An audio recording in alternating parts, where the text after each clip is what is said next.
Welcome to this virtual public information open house for the US 278 and Old Mill Road improvement projects, which will provide safe travel around the new Stanton Springs North development. Project proposals that touch parts of Morgan, Newton, and Walton counties include roadway widening, new frontage road construction, and a new interstate interchange. I'm Kyle Collins with GDOT Communications, your moderator for today's event. On behalf of Georgia DOT and the entire project team, thank you for joining us today. One of the big ways you can make your voice heard is by submitting comments about these transportation improvement projects, and we'll explain all the ways you can do that later in this session. Keep in mind that the design concept for the corridor is not yet final, so all the materials you see today are subject to change.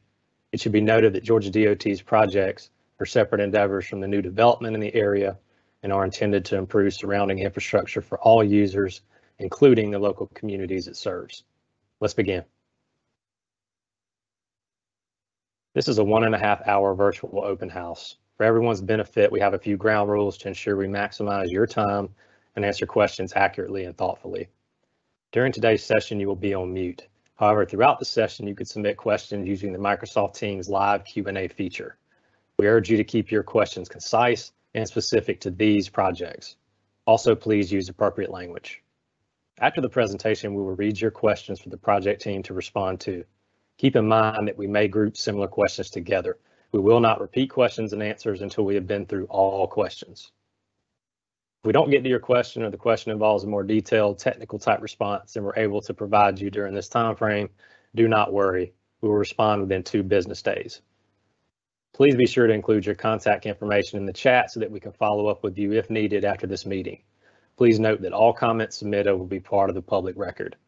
Because this is a virtual open house, it's important that you're using a strong Wi-Fi or reliable wired connection. If you get disconnected, don't worry about it, just log back into the session. If there are any public officials joining us today, please send us your name and office in the chat for our records. Don't worry about memorizing these tips because we're going to post them again later in this session.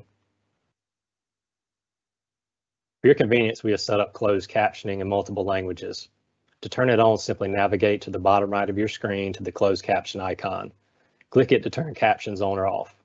To change a language, click the gear icon next to it, select caption/subtitles to choose a language. At this time, we will start a video presentation featuring Project Manager Kathy Ahmed. The video presentation will provide a general overview of the needs and purpose and offer specifics about the US 278 and Old Mill Road improvement projects. Kathy?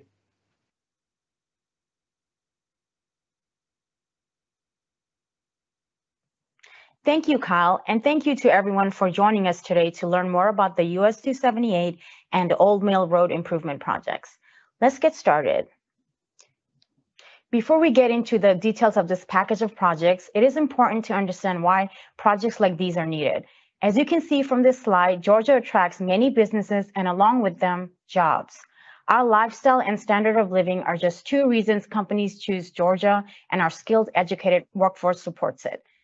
As Georgia continues to grow, GDOT is committed to responding when economic development opportunities are presented, or when there is planned growth that requires action to ensure safe and easy access for the traveling public. The US 278 and Old Mill Road improvement projects were developed with those considerations in mind. These improvements are in response to an economic development opportunity that will increase traffic through this corridor. This package of projects will provide easy and safe access to the new development. The main features of the projects include widening of US 278 and Old Mill Road, constructing the new frontage road, and constructing a new interchange at I-20 and Old Mill Road. At this stage, we are meeting with stakeholders, hosting a virtual public information open house, and accepting public comments until June 30th, conducting environmental work, and drafting initial design concepts. Project concepts have been developed, and displays like the one you see on your screen are available in the virtual meeting room for your review. Please take a moment to visit the web address you see on your screen to tour the rooms and view the displays for these projects. After reviewing this information, please feel free to ask questions about these displays during the meeting's live Q&A portion. This slide shows the proposed typical sections for the 3 projects. I'll pause for a moment so you can take a closer look.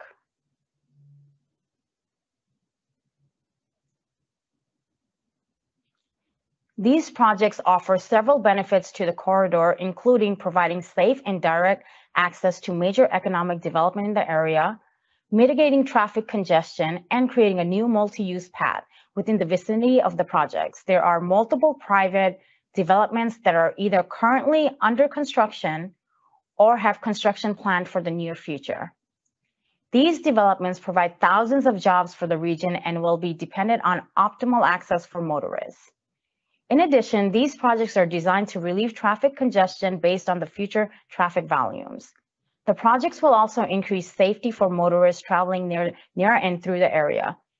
In addition, the design-build method being used to develop the projects will increase greater delivery efficiencies and accelerated schedules.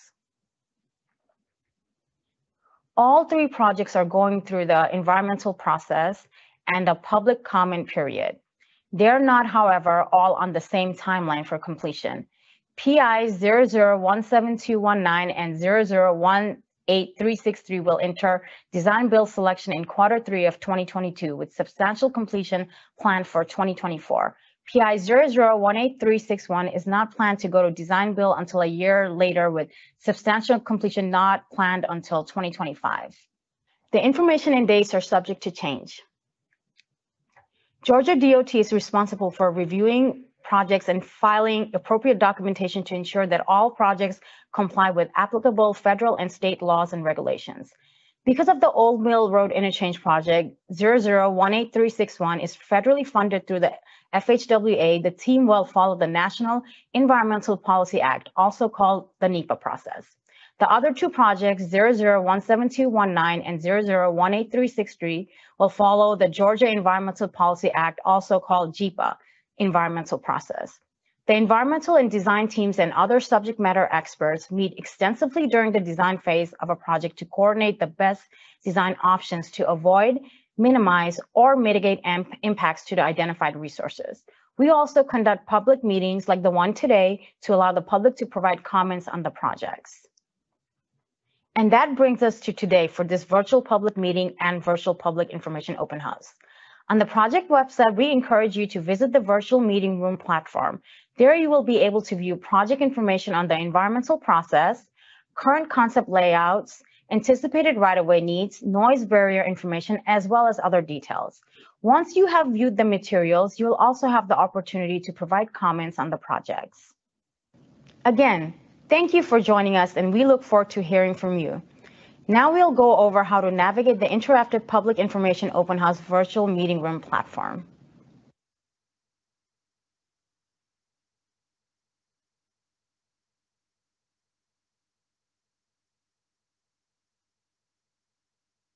Thank you, Kathy. As you can see, there's a lot of material for public review and comment. To accommodate this, Georgia DOT has dedicated a website to showcase the concept design, layouts, and other details for your consumption. The project team wants to ensure visitors have the best user experience, so let's take a tour of the project website. First, you'll need to visit the Georgia DOT project website for these three improvement projects. You can easily search US 278 at Old Mill Road improvements, and that'll be the first thing to come up, so click there to find it. Once on the website, under the public participation section, click to enter the virtual meeting room to explore stations that contain project informational displays, videos, and design concepts that we would typically share at an in-person type meeting. Once you enter the virtual meeting room, you will enter the welcome station and be greeted by Natalie Dale with Georgia DOT. Natalie provides a great overview of the virtual meeting platform and how best to navigate the space. You might consider starting there. The information presented includes the proposed project design concepts and typical sections, informational materials on environmental impacts such as noise and air, and potential property acquisitions and methods for submitting comments. The last station of the virtual meeting room provides methods for submitting comments. You can, however, send an email, leave a voicemail, or mail in a comment about one or all of the projects listed via the method shown here. To request materials in accessible formats for people with disabilities, contact the District Planning and Programming Engineer for District 2, which is in East Central Georgia, Ellen Wright, at 478-553-3407, or at Ellen's email address at the letter E, Wright, WRIGHT, @dot.ga.gov. Georgia DOT will offer an opportunity for interested parties to drop by to view the same project informational displays and materials published online at a physical location. That's actually later this evening. The drop by will be held today, June 14th, from 5 to 7 at the Morgan County High School. GDOT encourages comment on any aspect of the project. Robust feedback ensures that decisions are made in consideration of and to the benefit of public needs and preferences. For those of you who may have just joined us late, I want to review a few ground rules to ensure we maximize your time and answer your questions accurately and thoughtfully. During this session, you will be on mute to reduce the risk of background noise. However, you can submit questions using the Microsoft Teams live Q&A feature. We urge you to keep your questions concise and specific to this project. Also, please use appropriate language. Please note that we may group similar questions together. If we don't get to your question or the question involves a more detailed technical type response than we're able to provide during this time frame, do not worry. We will follow up using the contact information you provided. But keep in mind that if you use the option to ask a question anonymously and we don't get to your question during the session, then we won't have a way to contact you afterward. So please provide your name and contact information when submitting a question. Also, please note that all comments submitted will be part of the public record. Because this is a virtual public meeting, it's important that you're tethered to a strong Wi-Fi or reliable wired connection. But if you get disconnected, you can always log back into the session. It's Q&A time, so now we're going to move on to the question and answer portion of this meeting. And to help me usher through the question that y'all submit, I'm going to call on Kathy Ahmed, who you heard from and saw earlier on the screen, who's our project manager for US 278 and Old Mill Road improvements.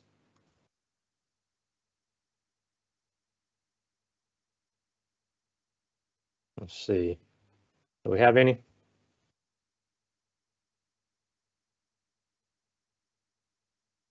Okay, so just talking about the general benefits of these projects, Kathy, obviously we're 3 separate but connected projects for 278 Old Mill Road and Frontage Road. You just kind of want to go into the benefits drivers will see once they're complete?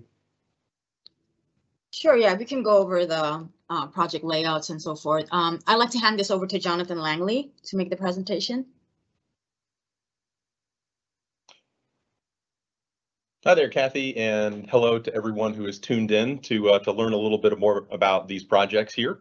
And if we can flip over to the slides that have our layouts, what we can do while people are thinking of their questions to input here is I can provide just a very high-level walkthrough of each of the different projects that are being considered on this in this area here.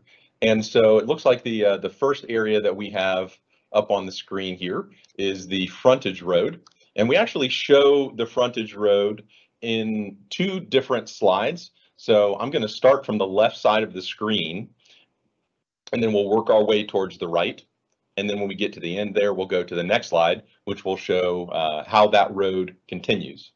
Now, this frontage road, as you see at the top of the slide here, shows that this is a brand new roadway. There's not a road that this is being widened or a road that this is replacing. This is new access that begins on the west side at US 278. And then as you'll see, this is extending eastward all the way towards Old Mill Road. And right now we're calling this frontage road. So what you see up in the top right of this screen is a typical section. And that's just a word that we use when we're talking about engineering things to show what the lanes are. And you can see from the way that these vehicles are, you've got some cars and some trucks shown here, that there are 2 lanes in each direction. There's a raised median in between those 2 lanes in each direction. And then off to the left side of that figure there, you see that there is a sidewalk, or what we sometimes call a multi-use path. And that's somewhere that people, pedestrians or cyclists, could use to go up and down this roadway here. So we're going to act like we're driving down this road starting at US 278 and moving to the right side of the page, which is east as well. If we start at US 278, say you took a right off of US 278 onto the frontage road, you were coming from I-20, you're turning onto the frontage road. You see that there are 2 lanes So you could turn into the right lane. If you needed to pass a vehicle, there would be a second lane there that you could move around and you could pass that vehicle. On the, I guess, the top side of where you see the roadway, which is more of the darker black shape here, you see some yellow colors, and that's where the sidewalk is. So the sidewalk is not between the frontage road and the interstate, it's on the opposite side. So the side towards the top of the page where you see the yellow lines. And if you were driving down the frontage road, there would be opportunities for driveways in the future to turn in different locations. And as we get closer towards the right side of this page here, you'll see we get to the Sewell Road Bridge. That existing Sewell Road Bridge is not a part of this project. It's not being touched or removed. That access is still there. So you see that there is the ability to turn right to be able to access Sewell Road, but it is not part of this project. Then as we continue to the right, we will reach the edge of this page and we'll move on to the next page. Okay, so here we are on the left side of this page. We're picking right back up from where we left off on the other page. So you can see that there's a line there that shows that that just continues to the left. So as we're continuing our drive down the road towards Old Mill, you see that there are some additional opportunities if someone were driving along where there may be driveways or in the middle of the road in that median area, there are opportunities for someone to pull in and to make a U-turn if they needed to go back the other direction for some reason. So that access is in there. There are those median breaks sprinkled throughout this roadway as we make our way to the east. And as we get closer and towards the right side of what is on your screen right now, you see a much larger intersection. And that larger intersection, it's larger than the driveways that we've been seeing. So this is the location where the future Old Mill Road will tie in. And you can see kind of a blue shape there where it says adjacent project, PI 0018361. And that location right there, we will look at that on another slide. But that location is where the additional project will tie in with a new interchange. On the other side is the main driveway for the future development that's going to be occurring in this area. So this will be the larger of the intersections along the frontage road. If we continue towards the right side of this page, you see that the road then begins to get more narrow. And so we no longer have two lanes in each direction. Now it's getting smaller and smaller as we tie back into Old Mill Road. And you see we tie in just at the top right side, yes, right where that cursor is, back to the existing, which is well south of Davis Academy Road and anything that is further up the road there. You do see for the existing alignment for Old Mill Road that there will be a new connection where the access is provided back to any of the properties that are down that existing little leg of Old Mill Road between this location and the I-20 area. So that gives a high-level overview of this frontage road project. At this point, Kyle, do we have any questions? Do we want to continue looking at layouts or do we want to move into answering questions? Looks like we're still waiting on the first official question to come in, Ty. So if we, or sorry, Jonathan. So if we just want to keep going through the other layouts, that'd be great. Sounds good. All right, let's see what we have next. If we can go to the next slide. Okay, here we are at US 278. So we're back on the west side, almost where we started at the beginning of the last project orientation. And before we get going with describing what you see here, I want to explain that the orientation of the screen is rotated from what we were seeing before. So north is now pointing towards the top right side of your screen. So US 278 is basically a north-south route. And we're going to start on the south side of the improvement area, and I'll describe as if we're driving from the south side across I-20 and then up towards the northern end. All right, so thank you for zooming in there. You can see that this project begins just to the south of Shire Parkway, and down there, there is one lane in each direction, and it immediately is starting to widen out, and there are going to be additional lanes as we approach the interchange. You see that there is not a lot of work at Shire Parkway, just tying in that widened road to that existing alignment for Shire Parkway. And then as we move north, you see a driveway, and then we get to the interstate ramps. So if you were traveling north and say you wanted to get onto the interstate and head east on I-20, you could take that ramp right there. There's a little number 2 next to it, just to show that there's 2 lanes at the beginning of the ramp, and then that existing ramp ties right back down into I-20. Now, before we go further to the right side of the page, I will point out that the improvements are in the areas where you see the darker colors. So there's a dark gray color, or maybe it looks like a black color on your screen, with some green and some yellow maybe along the outside of that. So if you don't see that shape, that means we're not doing work in that area. So you can see, for the most part, in this interchange location, there's not much ramp work being done. Now, the ramp that is to the top left of the interchange from what you're looking at, that's going to be the eastbound off-ramp. And you do see that one has more widening than any of the others do.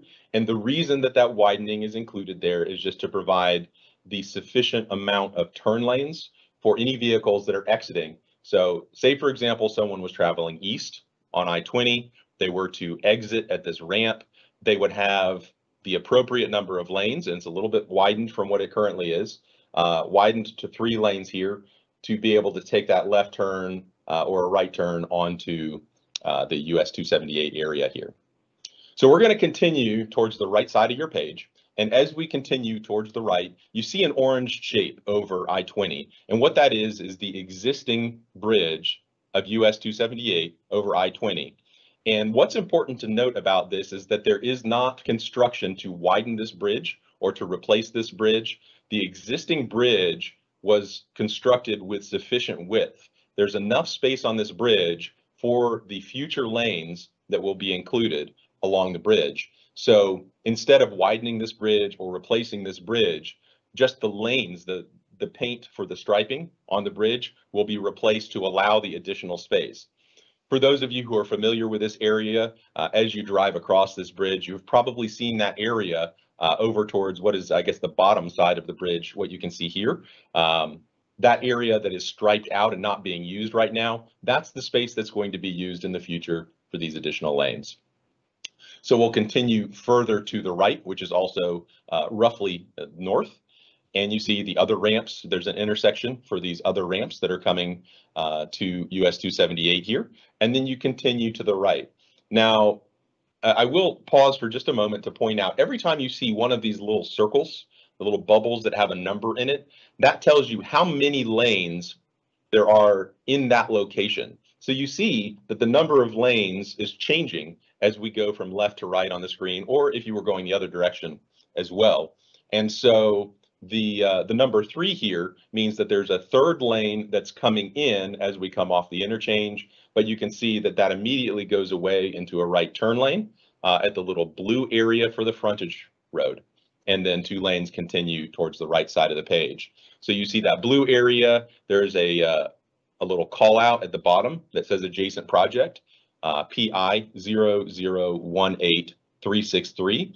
That adjacent project is the one that we started looking at just a few moments ago before we came here. So that's the frontage road. We already kind of talked through that.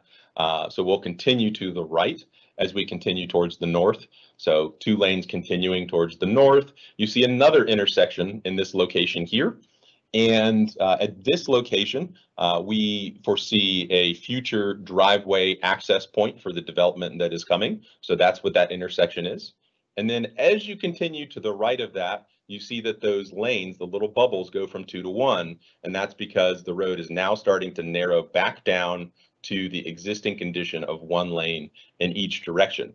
You do see that there's access at Willow Springs. So it is in a slightly different location with some better conditions as it curves down into US 278, just to the north side of where the project ends.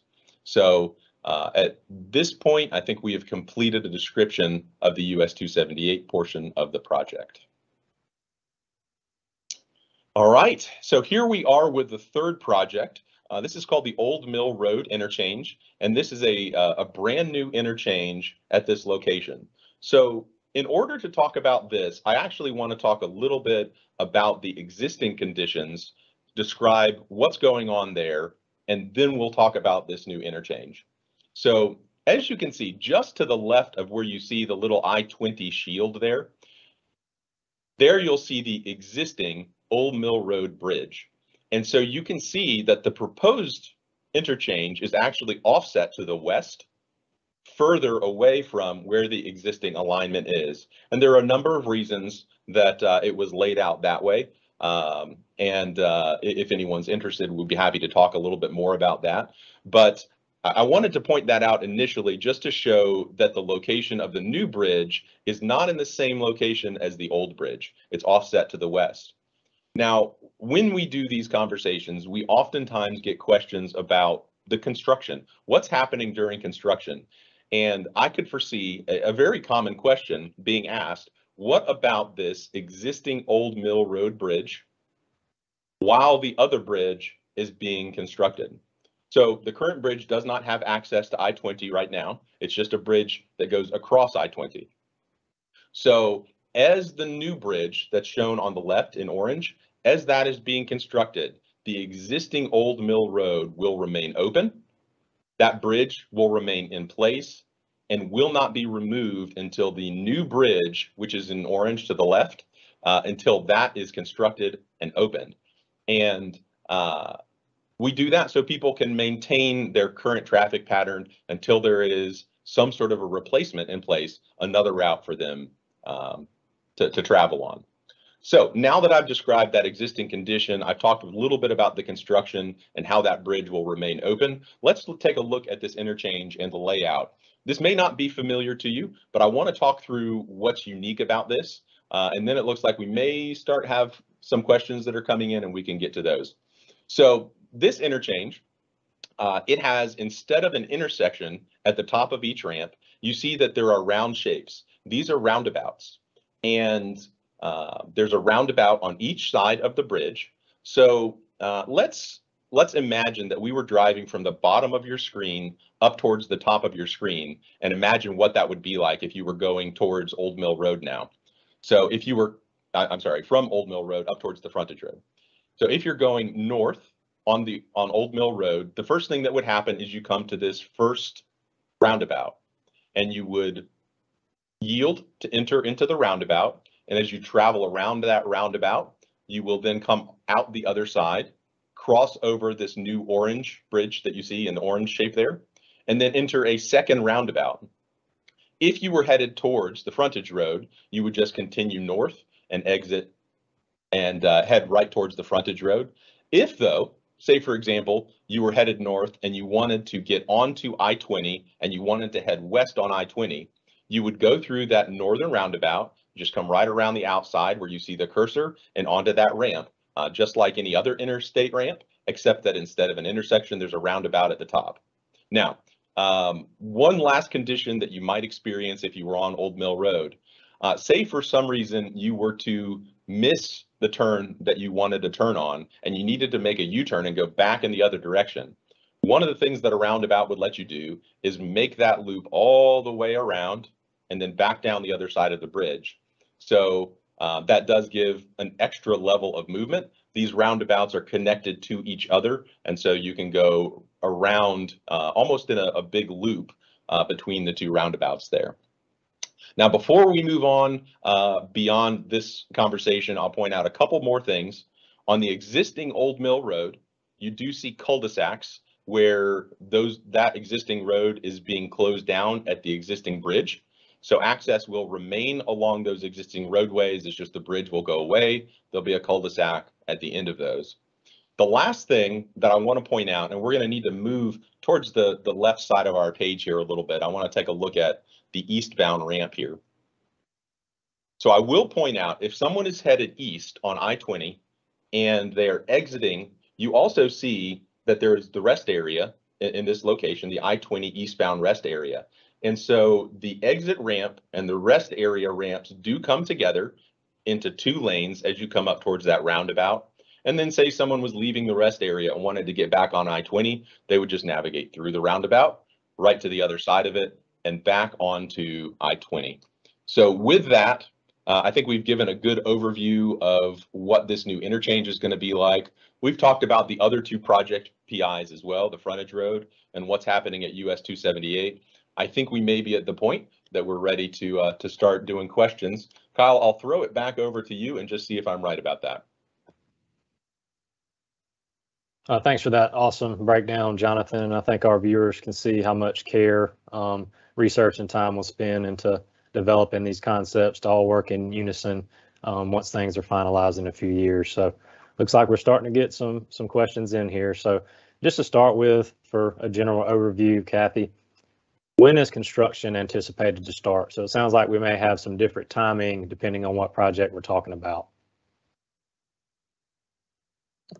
All right, thank you for the question. For US 2278 widening and frontage road, we anticipate to start on Q1 of 2023. And for the Old Mill interchange, we anticipate to start in Q2 of 2024.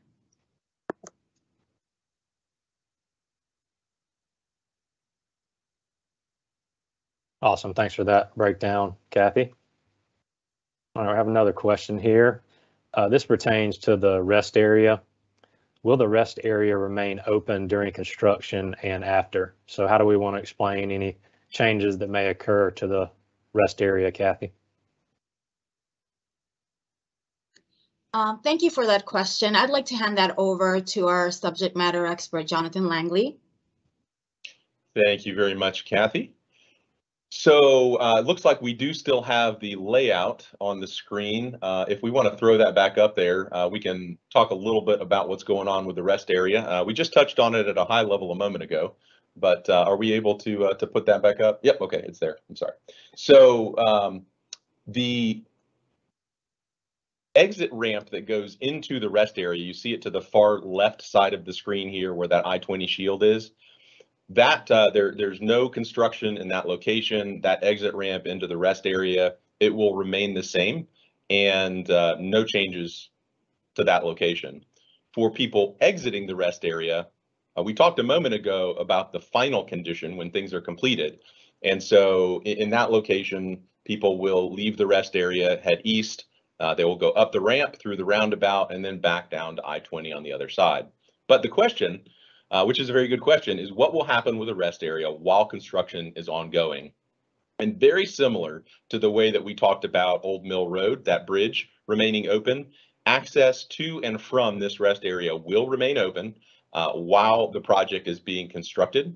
And the majority of construction will occur outside of the area of the rest area. There may be some minor construction traffic shifts over short periods of time that happen along that ramp, maybe some temporary construction, but the simple answer is that yes, that will remain open through the entire construction period until the new ramp is completed, constructed, and opened. So thank you for that question.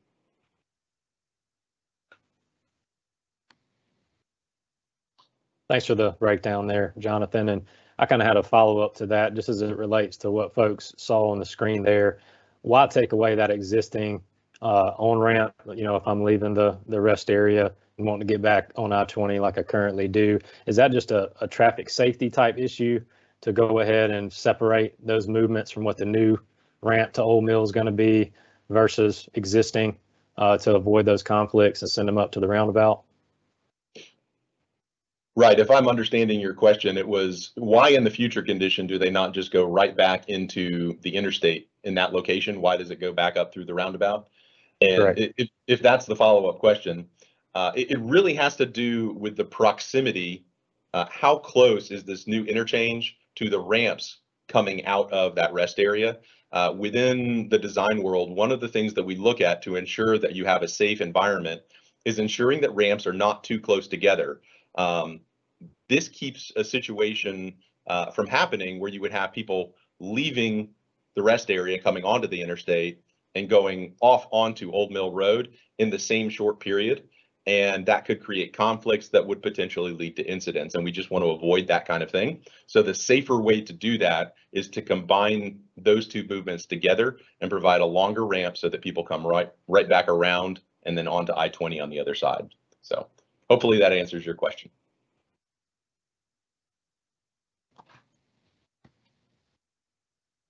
Thanks, Jonathan. Just wanted to clarify for folks that may be wondering why that was going to occur in the build condition. We do have one other question. You may have addressed this earlier, but I'll probably ask you to go back through it again now that we have the Old Mill Road interchange pulled up. Kathy, what happens to the existing Old Mill Road after being diverted to the new bridge location? Thank you for that question. I believe that bridge will be removed, but I would like to hand this over to Ty. All right. Thank you. Jonathan sort of alluded to this, but the existing Old Mill Road, as he said, will remain open during construction until the new location bridge or the new location Old Mill is built. After the existing bridge is removed, there will be tie-ins to that relocated Old Mill, and all portions of Old Mill north and south of the proposed project will be retained, and that is so that existing residents can still access their properties. And as you can see on the display here, we will be installing cul-de-sacs both on the north and the south side. So if you go down the road by mistake and need to turn around, there will be a cul-de-sac there. But otherwise, access will be provided to those properties via the existing roads with minor tie-ins to the relocated roadway. Thanks for the question. Awesome. Thanks, Ty. Oh, looks like we have some positive, supportive comments coming in. We always like to see those in our GDOT projects. Thank you for incorporating traffic signals. This will greatly help traffic flow. So project team, Kathy, any specific things you want to talk about the future condition and how those traffic signals are going to help move drivers? Yes, that will definitely help us. I'd like to ask Jonathan to elaborate more on this. Thank you. Absolutely. I'd be glad to do that. So the comment was about traffic signals. And one of the things that I'd like to elaborate to talk a little bit about, and this is a question that we've heard before, maybe not today, but how do you decide if something's going to be a stop sign? How do you decide if it's going to be a traffic signal? How do you decide if it's going to be a roundabout? And as we begin a concept, we go through a process of understanding what the traffic patterns are going to be, both now in the existing condition and then years into the future. And we create an analysis or different traffic models, which is a fancy way of looking at how is the traffic going to perform in those situations. And then we look specifically at each different intersection where the roads come together, and we run specific analysis to understand how are they going to perform in each of these different conditions. Now, some places it may be incredibly obvious. A stop sign is not going to cut it. There's too much traffic, and you would just look at it and know that there's too many cars coming through here. A stop sign wouldn't cut it. But when it gets beyond that, when it goes into the realm of looking at a traffic signal versus a roundabout, how is that decision made? So there are a number of different analyses that we do to look at the traffic patterns, to look at the safety, and to weigh the impacts both to traffic congestion. How is the traffic flowing? Is it flowing smoothly? To weigh that, to weigh impacts to other properties, to right-of-way and things like that, to understand the cost, to understand the maintenance of these areas. All those things are considered and put together in an analysis that will then ultimately be used to decide what is the best form for this intersection. And you can see, if we were to think about the different areas we've looked at here today, over at 278, you saw that there were intersections with traffic signals. And then over here, in this location where we talked about most recently at Old Mill, you see that there are roundabouts. And that is purely a product of what kind of traffic is coming through here and those different analyses that we talked about a moment ago. So hopefully that helps you to understand just a little bit about the direction that we come at when we're thinking about how different vehicles are going to use these intersections and what the best format is for each different location. It's a location by location decision based on the data that we gather and that comes out of these analyses. So it's a great comment. Thank you for sharing your feedback with us. And we appreciate the opportunity to explain a little bit more about that.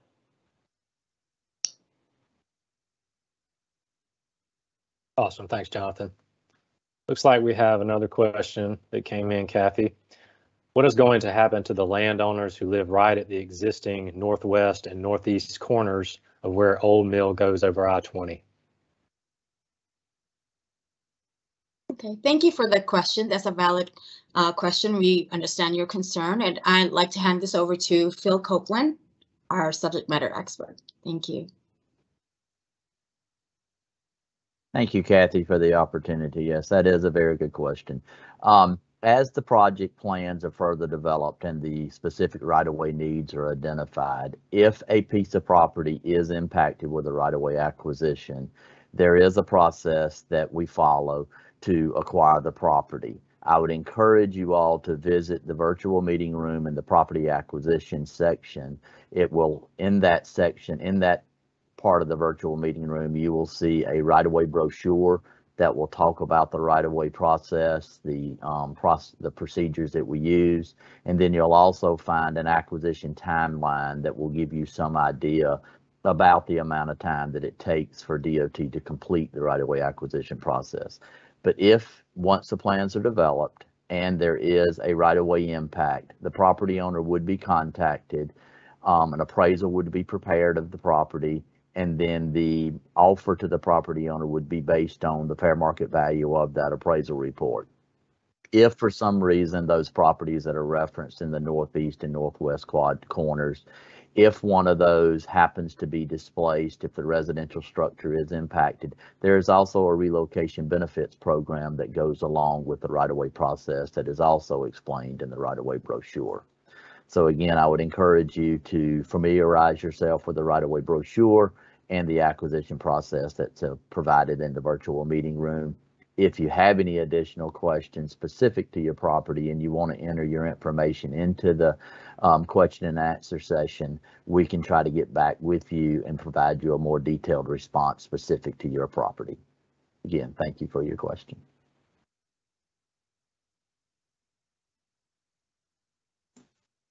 Awesome. Thanks for the breakdown there, Phil, as it relates to right-of-way impacts.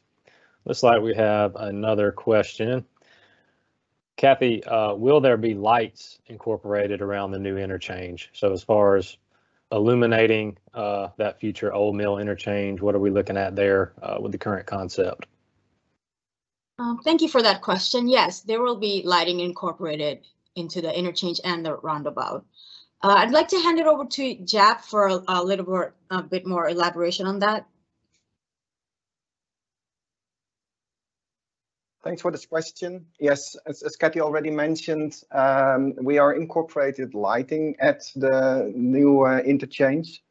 This is for pedestrian lighting as well as for normal traffic lights. Normal traffic. This is going to be constructed along the frontage road on the share use path. Thank you for the question.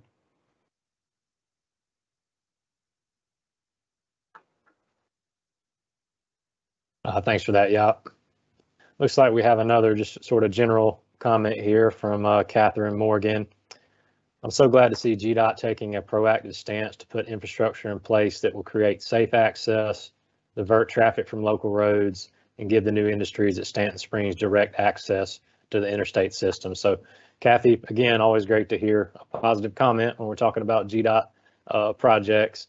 Anything you want to elaborate on there, just as far as the response goes?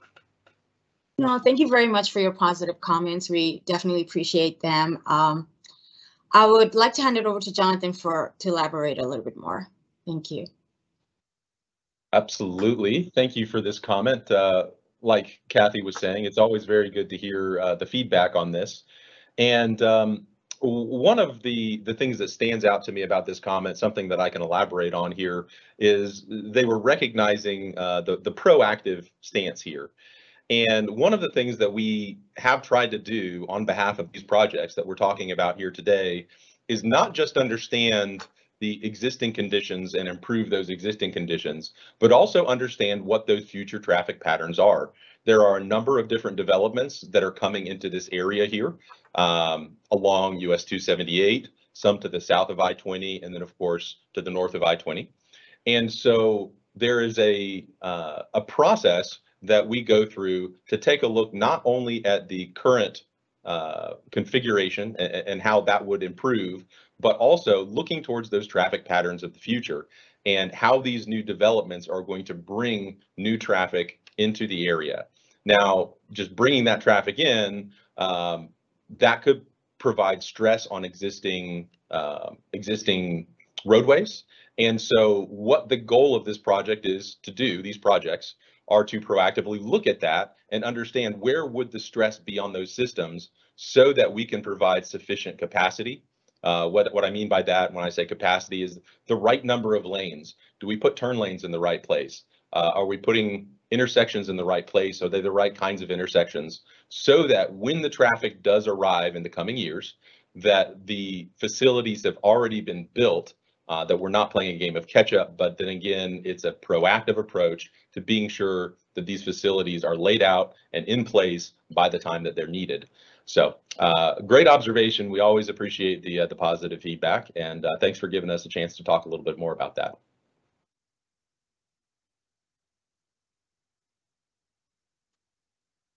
Awesome. Thanks for that breakdown there. Looks like we have another one that came in. The use of roundabouts will be a great enhancement for the new interchange. I know local citizens are used to seeing roundabouts in the area. GDOT's got a lot of other projects on other parts of the state highway system. So seeing two coming to the Old Mill interchange will definitely be a new look for folks, but they're proven to be very safe. So Kathy, any just general comments about roundabouts being incorporated here? Thank you for that positive comment. Yes, roundabouts are proven to be safer. They'll reduce, they have a chance of reducing traffic crashes. And I'd like Jonathan to elaborate more on that safety measure. Thank you. Absolutely. One of the things that Kyle said a moment ago was talking about, well, two things, right? Talking about how roundabouts are a proven solution. And just like he said, there are other interchanges in Georgia that are configured or that are in the same kind of shape that we have as what is being proposed at Old Mill Road. So this is not the first time that roundabouts have been used in an interchange. And the other thing I was going to point out here is many people are probably familiar with traveling through a single roundabout, but may not, and just in case you have not, driven through a dual roundabout like this. I'll take another moment just to describe a little bit about the differences. So a single roundabout, of course, is just one circle, and you enter that circle, and then you can exit at whichever side of the road you need to go to. So if you're taking a left, you enter the roundabout, you go all the way around, and you take a left. When you have a dual roundabout like this, in fact, in order to talk about this, if we can put the layout back up on the screen and zoom into it, it might help people picture what I'm about to describe. All right, so if we can zoom in on the actual interchange there, I don't know if we can go any closer than this, but as you look at these two roundabouts together, a little while ago we talked about how you could use those two together to go all the way around the interchange.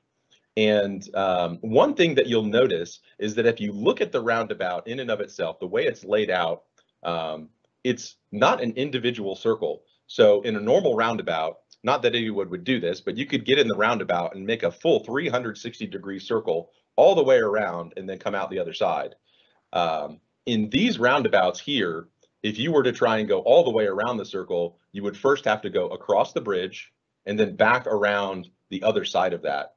If anybody's looking for trivia, we call this a teardrop roundabout because the shape at the center of that roundabout circle is more of a teardrop shape where it's not completed in a full circle there. So you can still make that full 360 circle, but you have to go all the way across the bridge, back around, and to the other side. So that's maybe how this is a little bit different. Again, that optimizes the flow of traffic through an interchange and creates that safer condition that we were talking about being a proven type of improvement, which has been used in other places throughout the state. So just a little bit of trivia, a little bit of more information about how this roundabout, this pair of roundabouts is laid out and how you would use that driving through this proposed interchange. So thank you for the opportunity to make that comment. Awesome. Thanks for that breakdown, Jonathan. So it looks like we have another comment here. And again, this is an open public forum, so we encourage positive, negative, neutral, any comments that you want to give us here today. And also encourage you to please visit the website. And there's a spot there, as we had detailed earlier, where you can leave your comments through June 30th. So Kathy, this particular comment, our DOT and other state agencies trying to turn all of Georgia into part of Metro Atlanta. And I'll probably start to answer that question. Department investments improve safety and take care of Georgia's existing transportation system, as well as system expansion to support major economic development opportunities such as this with Stanton Springs North. So with the advancement of Stanton Springs North, there's a need to provide roadway enhancements and improvements that are going to offer safe and reliable access for all users, including the communities it serves in Morgan, Walton, and Newton County. So Kathy, just generally speaking, anything else you want to add to address that comment? Thank you for that comment. Of course, I agree with everything Kyle said. And of course, our goal here is to provide safe and efficient roadway infrastructure, not just for the community, but for the entire state of Georgia. So thanks for that comment.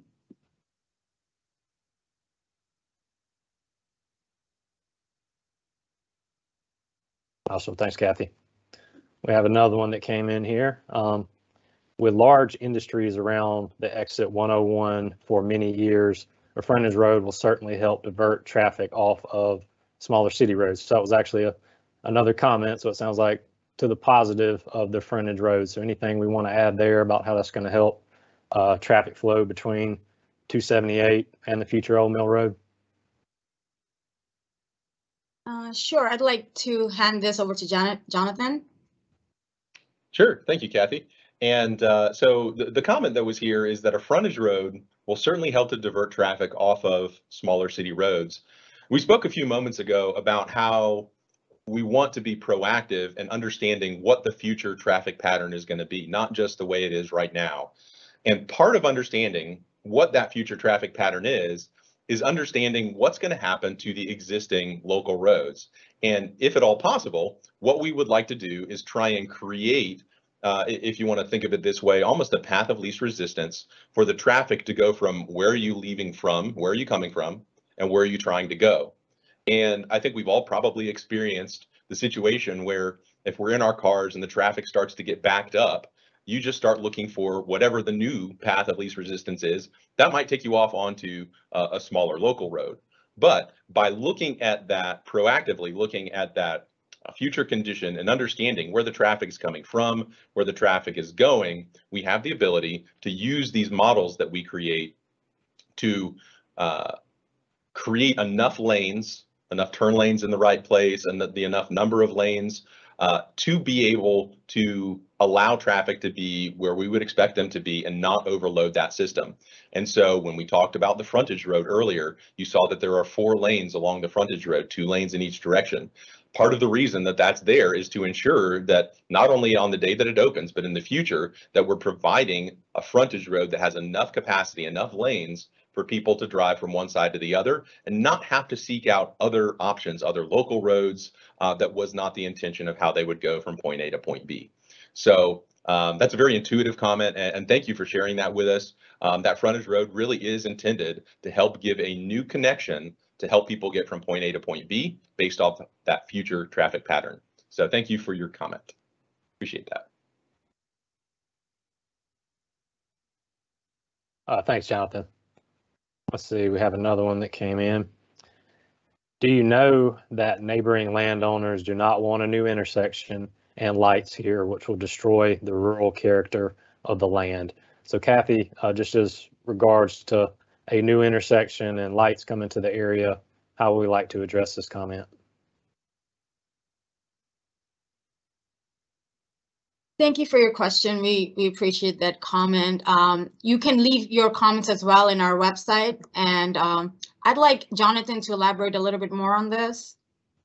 Absolutely. I'd love to talk a little bit about this. And when I'm done, I'd like to throw this over to Amber. We haven't had a chance to talk to Amber yet today, but I think that she's going to have some things to add after I talk a little bit about this. So, the question is about whether or not we understand that, let me just read the question to get the wording right. Do you know that neighboring landowners do not want new intersections and lights here, which will destroy the rural character of the land? And so it's something that we want to be very sensitive to, is to understand the existing conditions in a location, whether that's from an environmental sense, or whether that's just from the natural surroundings. Sometimes people are concerned about access, wanting to retain the access that they already have, whether it's to and from their properties or to and from somewhere that they want to go.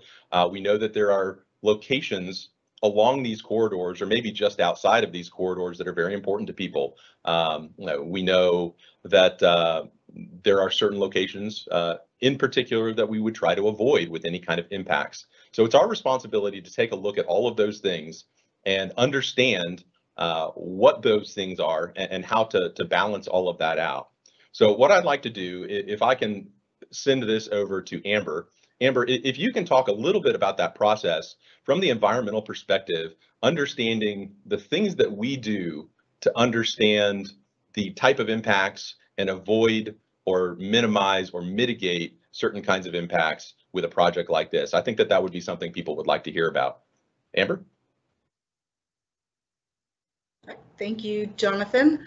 So yeah, as we have talked about, we want to make sure that we're presenting our proposed project to the public so that we can get some feedback about things like this, such as lighting, and we can look at different ways that we might be able to mitigate some of these impacts. Of course, as part of the project, we mentioned that we're looking at, you know, making sure that we're meeting the emerging and existing traffic issues as a result of the project, but we certainly want to make sure as part of that process that we're working hand in hand with the public to ensure that for those areas that we have impacts, that we are trying to minimize them as much as possible and mitigate those.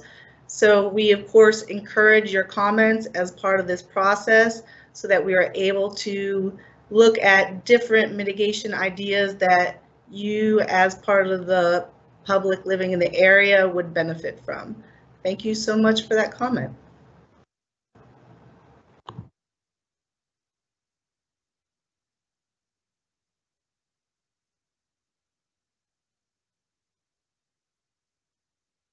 Thanks for that breakdown, Jonathan and Amber.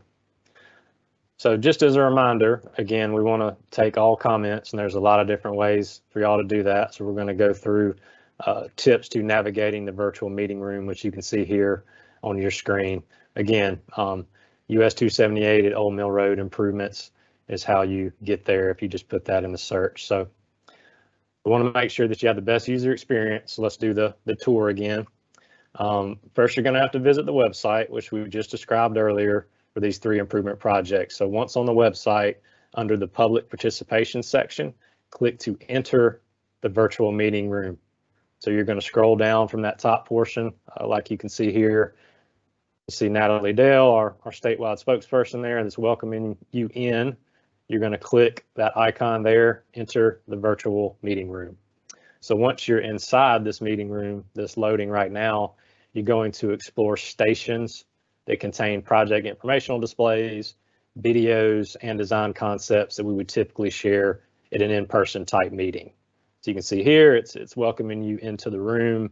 It's breaking down why you're here, what 3 projects we're talking about. It's reminding you of some of the deadlines for public comment. So this is our friend Natalie with GDOT Communications.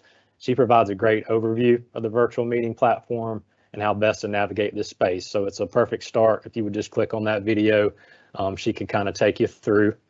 The information presented includes the project design concepts, typical sections, a lot of informational materials on noise, air, other environmental impacts that Jonathan and Amber just referred to, potential property acquisitions, and methods for submitting comments. So there's a lot of resources here. This site is going to remain live. The comment portion just closes on June 30th, but this site's always going to be here and will be updated in the future. So as far as leaving the comments, because that's why we're all here today, and we know everyone wants to be heard, The last station of the virtual meeting room, as you can see, it was clicked on, and looks like that's my avatar there. So I'm a little person there on the website. The last station provides methods for submitting comments. So if that doesn't work for you, you have other options. You can send an email, leave a voicemail, or mail in a comment about one or all of the projects listed via the method shown here. So plenty of opportunities. And again, another reminder, we have a additional virtual session formatted just like this one tomorrow from 5 p.m. to, I believe, 6:30 p.m. And we also have a in-person drop-by opportunity later this evening from 5 to 7 at the Morgan County High School. So that's an additional opportunity with those two outreach meetings combined with the website, which we just talked through.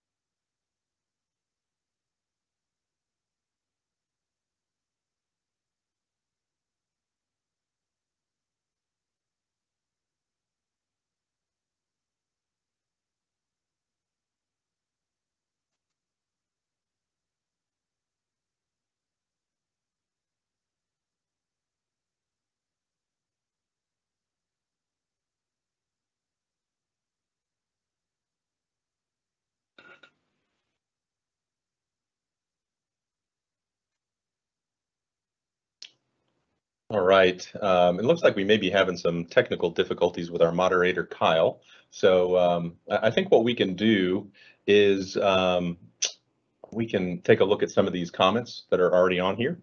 And I think we've published some of the new comments. I'm just looking to see where we left off. Forgive me.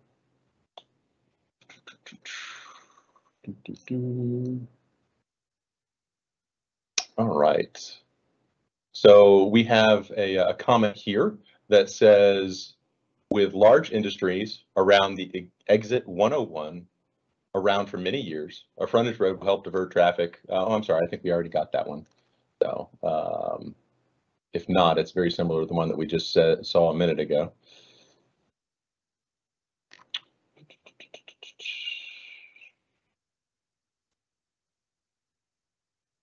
All right, I think Kyle may be back now. Kyle, are you back with us? I think so. It sounds like things might be a little glitchy, so apologize if that's coming through All right. on the viewer end. I can hear you fine, so if needed, I'll step right back in. Okay, perfect. Thanks, Jonathan, and apologies for everyone that was tuning in there. We know how technology can be sometimes. So it looks like we have an additional comment that came in. Thank you for supporting future jobs and positive growth in our communities. GDOT's work will greatly enhance this to ensure all impact is minimal and well planned for the future. So another just kind of general comment about the planning for future growth, Kathy.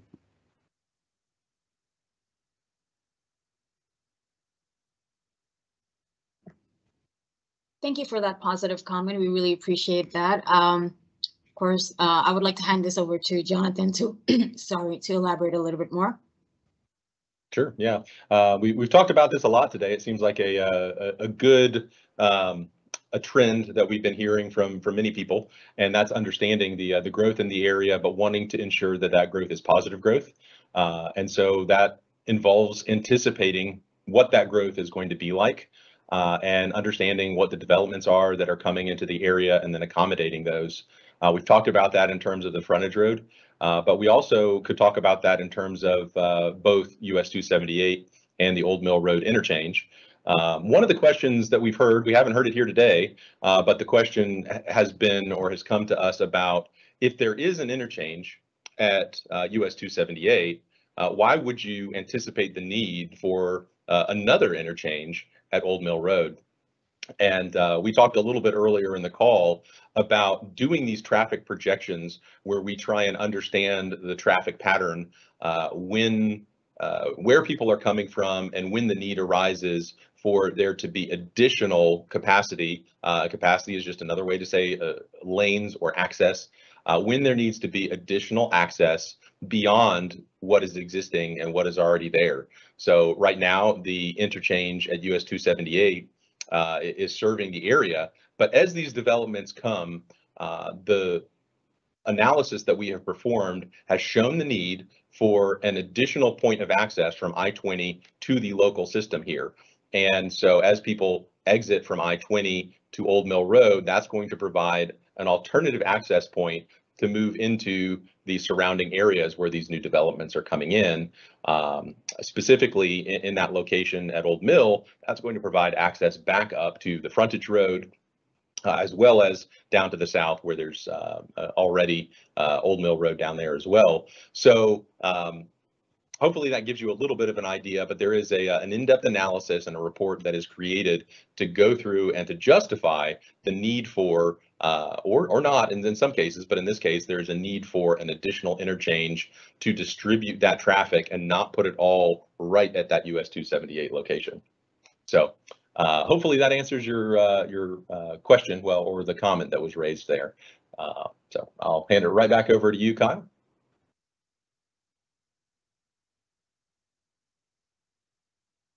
Thanks, Jonathan. Looks like we have another question here, Kathy. You showed a satellite type image of the project on one of the slides, but I can't find it on the project website. Is it there? So we want to maybe direct the folks on how to see the concepts that we were describing earlier. Yes, that's what it looks like. I'm thinking it's one of the concept layouts, so we can maybe go through the website and show that to them. I'm thinking that's what that might be. Probably so. All right, the satellite image, yes.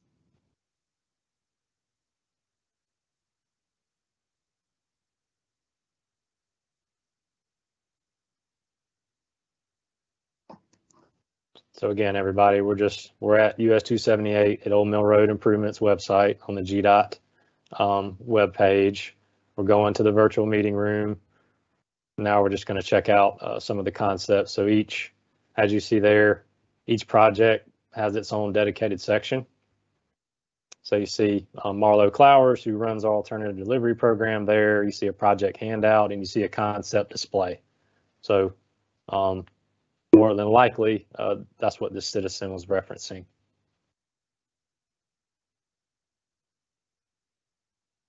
And same deal with Frontage Road.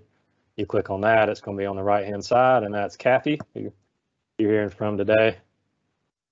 Same deal. You have the concept and the typical section that you can click on there to see, and you can also save that and download it to your computer. So that's the future condition that Jonathan talked through earlier. So hopefully that answers that particular question.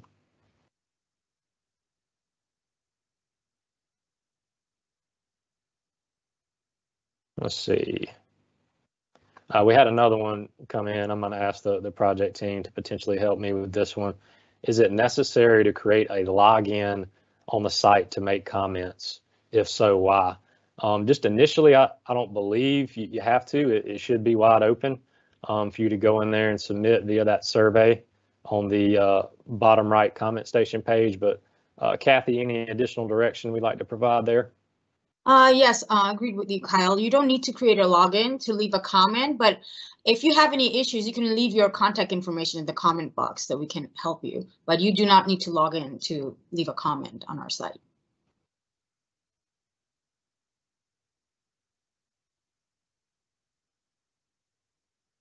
Awesome. Thanks for that, Kathy.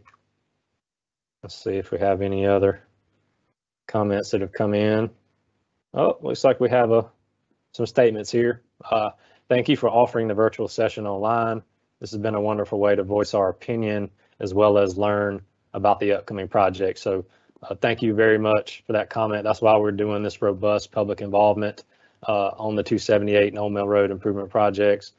We really want to break these things down to you, and all these subject matter experts that you've heard from today, they've been grinding behind the scenes to get it to this point where we could bring it to you and break it down on kind of the where and why as to what the future infrastructure is going to become. So Kathy, any additional comments on that?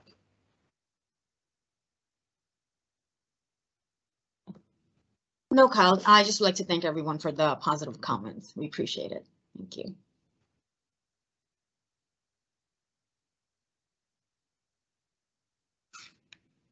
All right, just scanning the Q&A. So we had another one come in again, which we support every comment here. I do not support this DOT project. So obviously the comments leaving here today become part of the official public record, but I want to harken back to the website we just described to. Please go to that comment station and leave us the detailed sentiment. Maybe you are aware of some impacts we didn't think about, we weren't aware of, that can help inform these projects, because they're currently still in the concept phase. So there could be some small tweaks. We want to make sure we deliver the best projects possible. So all that feedback is important. Let's see here, still scanning the Q&A to see if we have any additional ones published. Looks like we may be out for this time.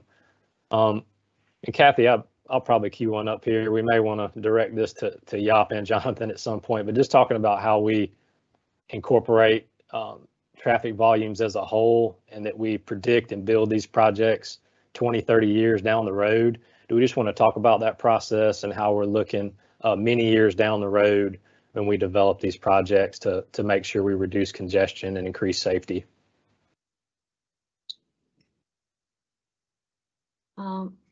Yes, Cal, we do a thorough analysis for all of our projects. So I would like to hand it over to Jonathan to elaborate a little bit more, or Jaap. I'm not sure. I'll take it up front, and then Jaap, I'll hand it to you in just a moment. From the high level, we've talked a lot about this today, the different kinds of analysis that we do.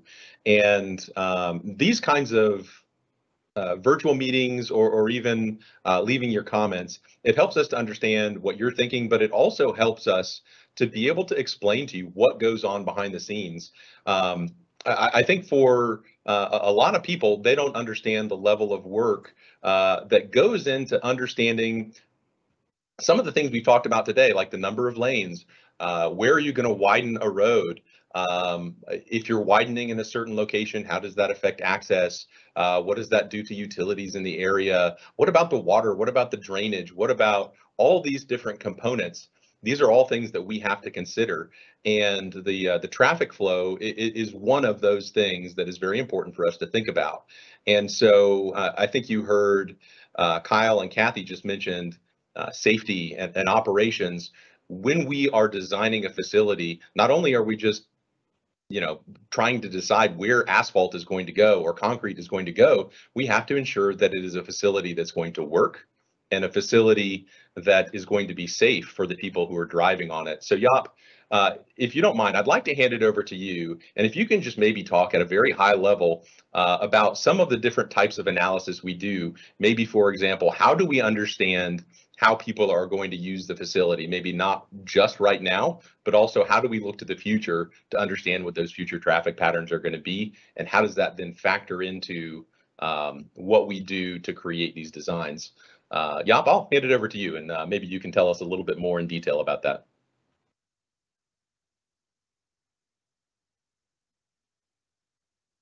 Yeah, thanks for that question. And of course, as traffic engineer, I like talking about this kind of stuff.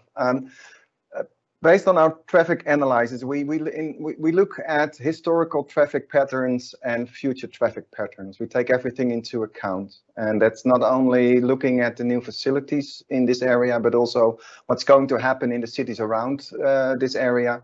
What is the future growth for through traffic, and what is going to be added on this road system in this area. Based on all our tools, we have a great opportunity to look at all the future traffic patterns on the road sections, but even on the turn movement at each of the intersections. And based on those intersection movements, we can decide what is the ultimate and optimal intersection layout. And we have already looked at some of the locations where we include traffic signals or where we include the roundabouts. What we just want to do is create a good, robust infrastructure network for current traffic users, but also for future traffic users. not only for the people that will use the new facilities, but also for the people that live around it.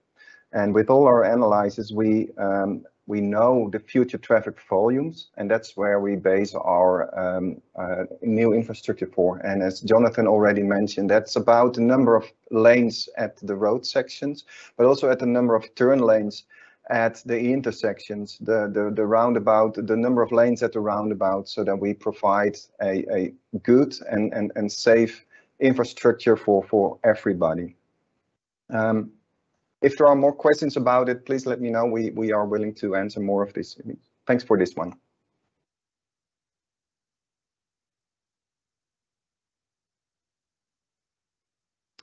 Thanks for that breakdown. Yeah, I know you love to talk about the traffic. We're thankful for your expertise and involvement on getting these projects to where they are. So we're actually going to go back through and play the video, which describes the background of these projects with Kathy Ahmed as your narrator. And again, while this is playing, we still have about 14 minutes left of this session. I want to remind folks, please submit comments utilizing that Q&A feature. So looks like we may have the video ready. So take it away, Kathy.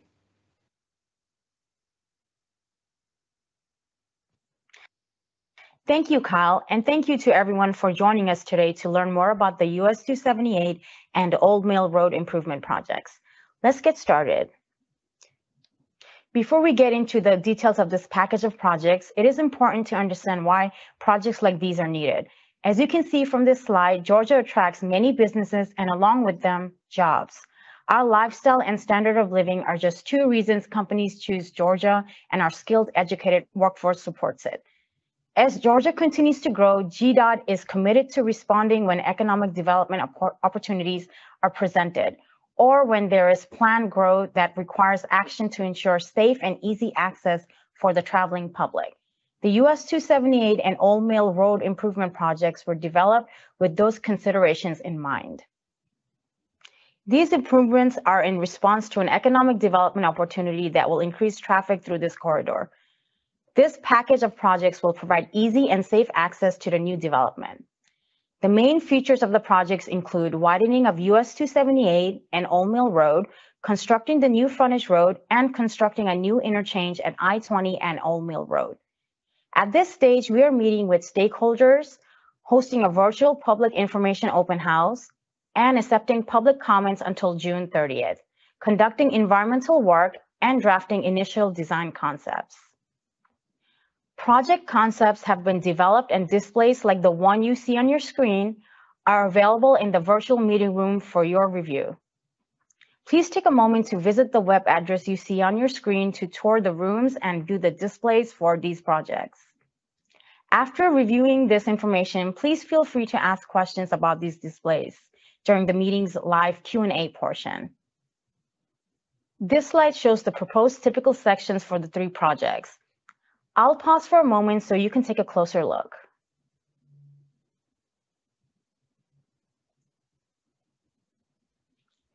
These projects offer several benefits to the corridor, including providing safe and direct access to major economic development in the area, mitigating traffic congestion, and creating a new multi-use path within the vicinity of the projects. There are multiple private developments that are either currently under construction or have construction planned for the near future. These developments provide thousands of jobs for the region and will be dependent on optimal access for motorists. In addition, these projects are designed to relieve traffic congestion based on the future traffic volumes. The projects will also increase safety for motorists traveling near and through the area. In addition, the design-build method being used to develop the projects will increase greater delivery efficiencies and accelerated schedules. All three projects are going through the environmental process and a public comment period. They're not, however, all on the same timeline for completion. PI 0017219 and 0018363 will enter design-build selection in Q3 of 2022 with substantial completion planned for 2024.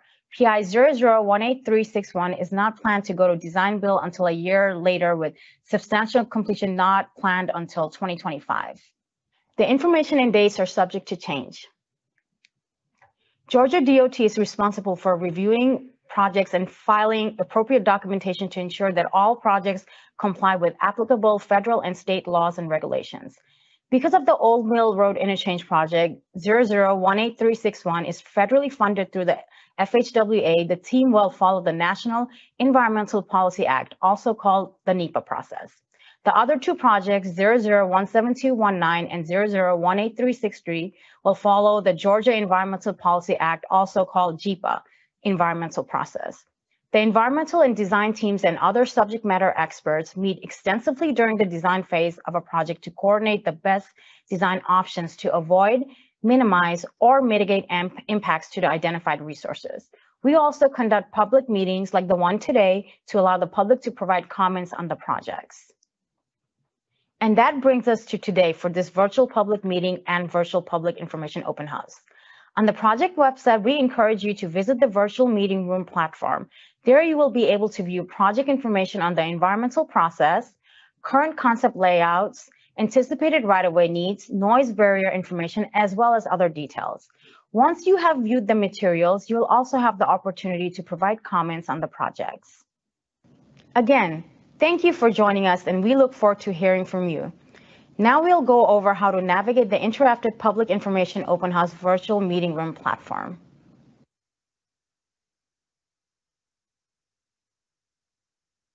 Okay, actually, we're not going to go through the navigation. Before we wrap up today, we've got about 9 minutes left to spend with you. And if you do still have questions, please don't hesitate to drop those in there because we still have time to address them. We're going to talk a little bit about what happens now. What are the next steps moving forward? And I'm going to work my way towards what you see as the current timeline that is on the screen right now. But I'm going to talk a little bit about short term before we talk about some of these dates that are further out. This is the first in a series of different public involvement open house meetings that we're conducting right now. If you happen to know people who were not able to come to this virtual meeting, we are holding another virtual meeting tomorrow. And the information for that is on our website, and you should be able to pass that along to others if they weren't able to come today, but they do want to tune in to something like this tomorrow. There's also another opportunity, I think it was referenced once or twice a little earlier in this presentation, for a drop by where you can see these presentations at these layouts in person, and that will be held later this afternoon. And so just wanted to let you know that the opportunities are there if you happen to know people that weren't able to make it here. We do want to hear feedback, and we want to be able to document that and have a full understanding of what the community is saying about these improvements. So as we look beyond this period, after the comments are wrapped up, what can you think for about the future? Well, that's where this slide is that we're seeing on the screen right now. Now, there are two different you see timelines included on the screen here, and that's because this project is going to be constructed in two parts. So you see, and I'm going to try and not make this too confusing, but you see on the left there are three PI numbers. Those are project numbers. However, you see two timelines on the right. Why is that? Why do you see three on the left and two on the right? Well, as you may have picked up as we were talking earlier, the US 278 and the frontage road projects, which are the first two on the list that you see on the left, those are going to be constructed together. And in that top timeline, what you see is the environmental process began within 2022. In June of 2022, where we are now, is where we're having this public information open house. But beyond that, moving into Q3 of 2022, a design build team will be selected, and then construction starts in 2023. What does that mean, that a design build team would be selected? The way that this project is being constructed is using something called a design build methodology. And that's just one form of the way that the Department of Transportation can construct a project. They bring in a contractor who then completes the design and then constructs the project. So the design will be completed by that team as they are brought in beginning in this Q3 of 2022 timeframe, and then that construction will start next year. Now, let's go down to the bottom of the slide. You have down here the third project, the Old Mill Road Interchange. You may have picked up in Kathy's presentation or from some of the things that we said earlier on in the process, that because that is an interchange, this project, unlike the other two that we just spoke about, will be a National Environmental Policy Act, or a NEPA project. And so the environmental process has some additional steps that it goes through. And as a result, you can see that this timeline is a little bit longer. So the Old Mill Road Interchange project, similar to what we were just talking about, it starts out around the same time, 2022 timeframe. We're having this public information open house at the same time for all three of these. But as we move into the future, you see that there's another step here called a public hearing open house. And that PIOH is part of that NEPA process, National Environmental Policy Act. It's part of that process. And it's because this is an interchange that is tying into I-20. The type of project necessitates that this would be a NEPA project. And then you see, as we continue to move through 2023, around that Q4 of 2023 timeframe, you do see that we get to that design build team selection, and then the construction starts. So you may not necessarily have the same contractor working on both of those projects, because these two will be constructed separately. It could end up that way, but it could very well be two different contractors that do that. So you see that construction starts in 2024. So you do see a little bit of an offset between the first pair of projects that are going to be released and then that third project on the bottom row. So hopefully that gives you a little bit of an overview to understand not only what is happening immediately right now. And again, I'll say it again, please, if you know people that want to have this information and maybe they couldn't attend a lunch meeting, there's the opportunity for the in-person drop-by that we talked about, and that's later this afternoon. And then there is another virtual opportunity tomorrow afternoon as well. All that information is on the website, and please feel free to share that. And then you also have the opportunity to look for the future, what's going to be happening later in 2022 and 2023, and then construction starting on that interchange in the 2024 timeframe. So with that, hopefully that gives you kind of a high level overview of the next steps. I'm going to throw this back over to Kyle. I think we've only got a few minutes left. I will let you take it away, and I don't know if we have any more questions or if we're going to work towards wrapping it up, but Kyle, I'll hand it over to you.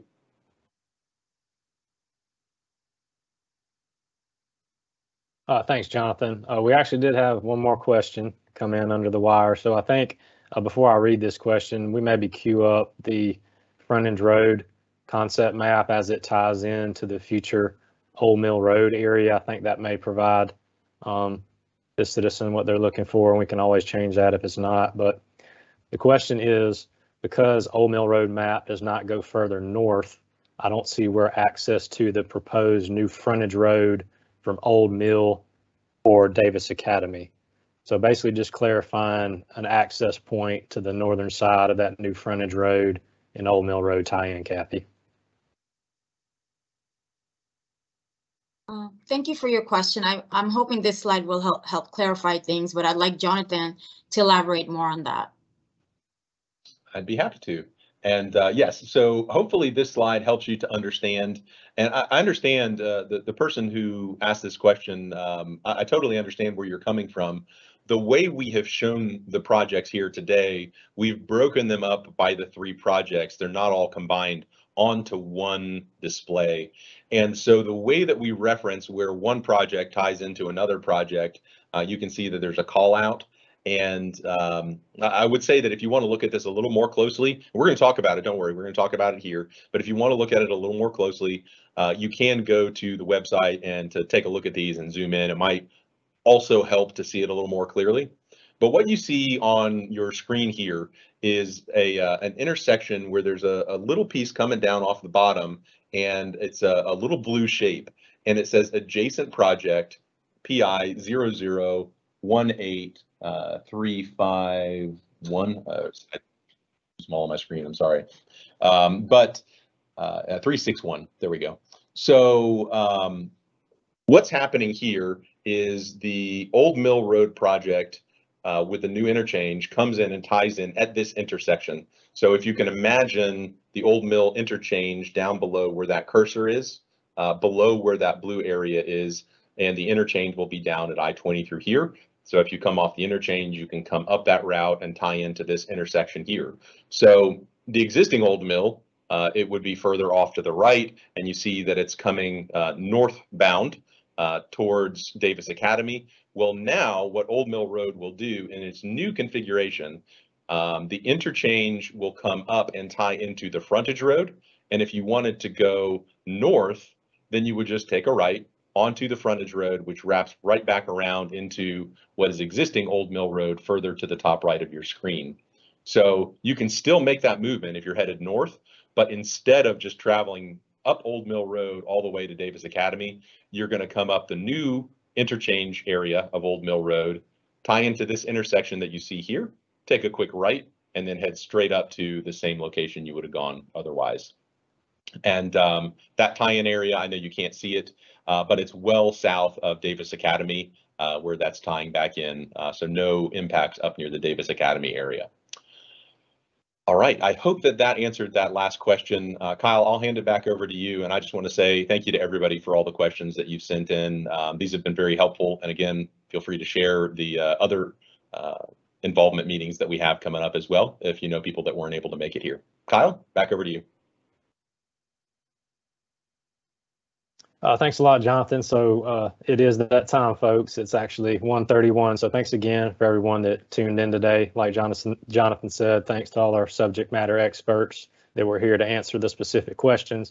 Just want to give some reminders before we let you go. We have the in-person drop-by option tonight in Morgan County at the high school from 5 to 7.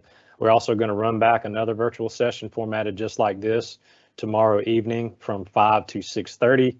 Also encourage folks to visit the website, which we talked about in detail. You can leave your comments through June 30th, or you can call the project hotline number at 470-374-5567. So many options to get your voice heard. And again, thank y'all for your attention, and look forward to speaking with you again soon.